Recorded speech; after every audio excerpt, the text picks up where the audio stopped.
नमस्कार, मैं हूँ डॉक्टर रुचि भारद्वाज, एक्टिव आयु life women health expert and Ayurveda consultant.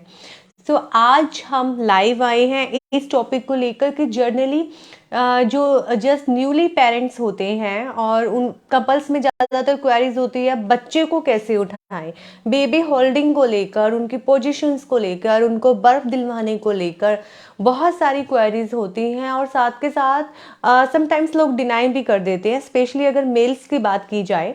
जो फादर होते हैं वो बोलते नहीं, I can't hold the baby, मैं नहीं ले रहा हूँ, या बच्चा बहुत ही ज़्यादा अंडर वेट है, वी कांट होल्ड। सो इस वीडियो में हम कुछ ऐसी पोजीशन डिस्कस करेंगे जिससे आप इजीली बच्चे को होल्ड कर सकें। सो 5 कुछ ऐसे ज़्यादातर जनरल मिस्टेक्स हैं, उन मिस्टेक्स को सुधारने के लिए 5 पॉइंट मैं आपको बताती हूँ जो हमें करना है। फर्स्ट ऑफ ऑल तो हमें बेबी को हमेशा सपोर्ट के साथ उठाना है। Once we are on our straight position, if you are standing, तो हमें थोड़ा सा अपनी नीज को बैंड करके बच्चे के कंफर्टेबल में प्रॉपर झुक के बच्चे को ऐसे होल्ड करना है कि जो उसका हमारा एक हैंड, स्पेशली राइट हैंड, उसके नेक के नीचे आए और एक हैंड यानी कि लेफ्ट हैंड उसके बैक में, उसके बटक्स पे आए। तो इस पोजीशन में ही हमें बच्चे को हमेशा उठाना है।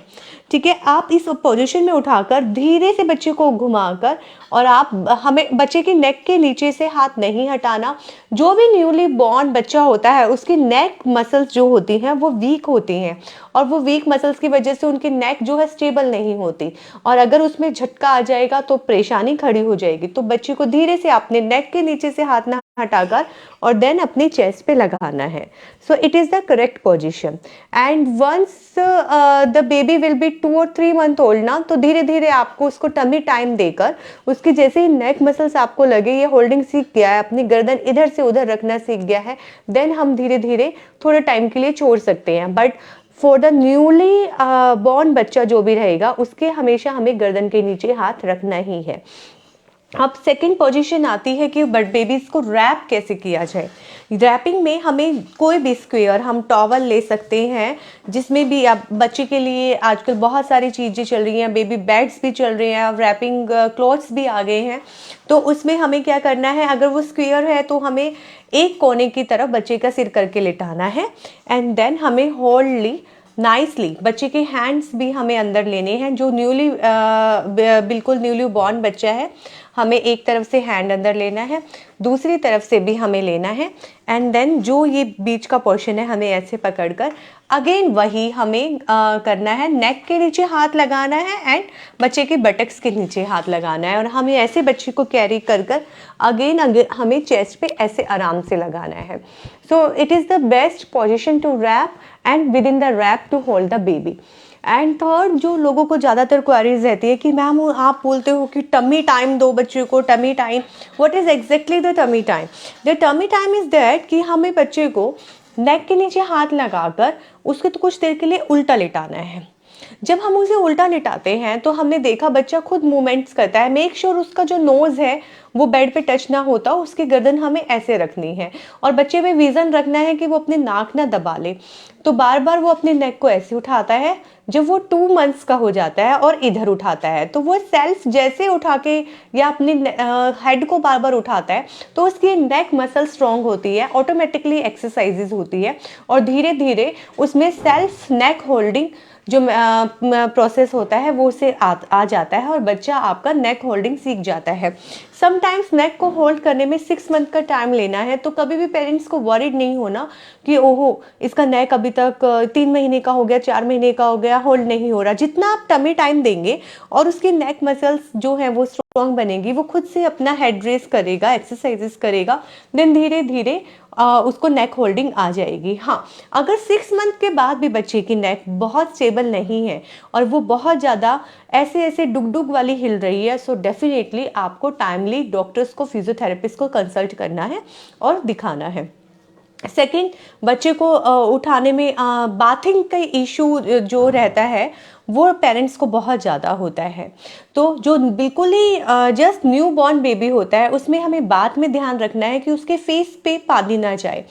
आजकल जो बाथ टब आते हैं वो रेज्ड आते हैं हेड से, उसमें हेड सपोर्ट होता है, तो इतना हेड सपोर्ट वाले आप बाथ टब लेंगे तो दैट विल बी ओके। आपने उसकी बॉडी पे पानी डालना है, डायरेक्ट साबुन उसकी बॉडी पे नहीं डालना। जो भी साबुन लोशन आप जिस भी ट्रस्टेड ब्रांड का ले रहे हैं उसका आपने फॉगिंग लेना, फॉग ही बच्चे को करके लगाना है। और सेम ऐसे ही बच्चे को आपने अपने लेफ्ट हैंड पे आप बच्चे के टमी को लेके उसको उल्टा करके उसके बटक्स को भी इस तरीके से आप अच्छे से वॉश कर सकते हैं। देन आप पीछे से पानी डालेंगे तो भी उसका नेक होल्ड और उसका बैक मसल्स है वो स्ट्रॉन्ग बनेगा। फिर आप उसके हेड पे भी पानी डालेंगे, फेस पे आईज पे पानी नहीं जाना चाहिए, हेड पे डालेंगे और उसी से धीरे से आप वॉश कर सकते हैं। एंड देन अगेन हम बच्चे को सीधा लिटाएंगे और उसके टमी पे पानी डालेंगे जिससे उसका डाइजेशन भी अच्छा रहेगा। एंड देन अगेन हम अच्छे से उसको रैप कर देंगे इस तरीके से, जो कि हमने पहले सीखा। और फिर से हम बच्चे को जो राइट हैंड है वो नेक के नीचे, लेफ्ट हैंड हम उसके बटक्स के नीचे लेके होल्ड कर सकते हैं। अब इन सारी चीज़ों के बाद आती है बच्चे को मिल्क पिलाने की बारी। जब मिल्क पिलाने की बारी आती है तो पेरेंट्स बड़े वरिड होते हैं और ज़्यादातर केसेस में देखा गया मदर कंप्लेन करती है कि मिल्क नहीं आ रहा, मिल्क नहीं आ रहा। बट वो मिल्क आ रहा होता है, बट आपकी होल्डिंग जो होती है वो करेक्ट नहीं होती बच्चे को पकड़ने की। और सेकंड क्या रहता है कि आपका एरुला यानी कि निपल का मेन जो पार्ट है बच्चे के माउथ में प्रॉपर नहीं जा रहा होता, जिससे उसकी सकिंग और लेचिंग इंक्रीज नहीं होती। सो ये एक साइकोलॉजिकल भी रहता है। जब जितना अच्छा बच्चा लैच करता है, जितना अच्छा सक करता है, सो मदर के ब्रेन तक सिग्नल जाते हैं और मिल्क ग्लैंड ज़्यादा सिक्रेट होती है। और वो मिल्क ग्लैंड जब सिक्रेट होती है प्रॉपरली, देन मिल्क ज़्यादा अच्छा एजुकेट होता है। तो हमें क्या करना है, जब भी हम बच्चे को फीड करवाएंगे तो हर मदर को एक हाइट कि बच्चे की हाइट यहाँ तक आ जाए, हाइट जितना पिलो लेना है उसके ऊपर बच्चे को लेटाना है। Again then right hand should be under the head of the baby and left hand on the buttocks. और मदर का जो एरोला पार्ट होता है निपल का, उसको उसे होल्ड करना है एंड मेक श्योर जो निपल होता है पूरा बच्चे के माउथ में जाए और बच्चे के नोज से टच ना हो, बच्चे के नोज पे प्रेशर ना डाले। एंड जब दोनों फिंगर्स के बीच में मदर एरोला पार्ट को दबाती है और थंब से प्रेशर करती है, देन मिल्क अच्छे से एजुकेट होता है। स्टार्टिंग टाइम में हो सकता है कि आपका बच्चा निपल पकड़े ना, बट आप उसे बार बार लगाएंगे देन डेफिनेटली वो निपल पकड़ेगा। निपल स्टिमुलेशन करवाते वक्त मेक श्योर आप बच्चे के हेड पे हाथ फेरें। अगर बच्चा बीच बीच में सो जाए तो आप उसके पाँव पे गुदगुदी करें, या आप एक हल्का सा ऐसे उसको टिक भी दे सकते हैं कि वो उठ जाए। Yes, newborn baby generally feed करते करते बीच में सो जाते हैं। जैसे ही वो थोड़ा बहुत लैच करते हैं 2 minute 3 minute, then they will take the nap again. Then हमें उनको बार बार नैप से उठाना होता है और उनको दोबारा याद दिलाना होता है कि अब आपको लैच करना है। आप स्टार्टिंग टाइम में जितना लैच कराएंगे मिल्क उतना अच्छा एजुकेट होगा मदर की हेल्थ के लिए, बेबी की हेल्थ के लिए।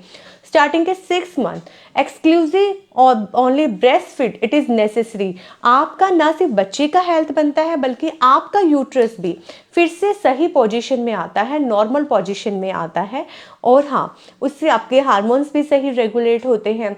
तो इन सारी चीज़ों का ध्यान रखकर आप बच्चे का नेक होल्डिंग अच्छे से कर और बच्चे को अच्छे से उस सपोर्ट के साथ उठाकर आप अपना जो आपका न्यूली बच्चा है उनको आप मैनेज कर सकते हो। सेकंड, उसको अच्छे से फीड दे सकते हो। और अगर आपको मिल्क कम आने का कोई भी इशू है तो आप आयुर्वेदा कंसल्ट हमसे बुक करवा सकते हैं। हम इनफर्टिलिटी प्रैक्टिस करते हैं। लास्ट 10 ईयर से मैं इनफर्टिलिटी प्रैक्टिस में हूँ। ट्यूबल ब्लॉकेज, इनफर्टिलिटी, पीसीओडी, इन सबका आयुर्वेदिक समाधान हमारे पास है। धन्यवाद।